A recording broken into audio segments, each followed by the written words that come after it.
ଏଟା ରେଡି ହେଇଗଲାଣି ଏଥର ମସଲା ପକେଇବା। ହଁ ପଛରେ ପକେଇଦେବା ଲଙ୍କା ହେଲା ପକେଇ ଘାଣ୍ଟି ଦେଲେ ଜିରା ଗୁଣ୍ଡ ପକେଇଲୁ। ହଁ ଏଇଟା ଜିରା ଗୁଣ୍ଡ ଫାଷ୍ଟ ଜିରା ଗୁଣ୍ଡ ପଡ଼ିବ।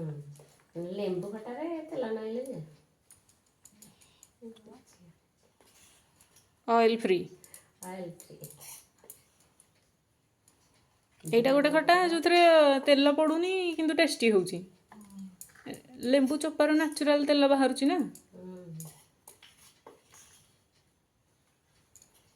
ଜୁଆଣି ଗୁଣ୍ଡ ଏଟା ସିଝେଇକି ଥଣ୍ଡା କଲା ପରେ ମସଲା ପଡ଼ୁଛି। ଗରମ ଗରମ ପକେଇଲେ କ'ଣ ହବ? ଚିନି ଶିରାରେ ପଡ଼ିଲା ଚିନି ଶିରା ପଡ଼ି ସାରିକି ତାପରେ ଥଣ୍ଡା କରିକି ମସଲା ପକେଇଲେ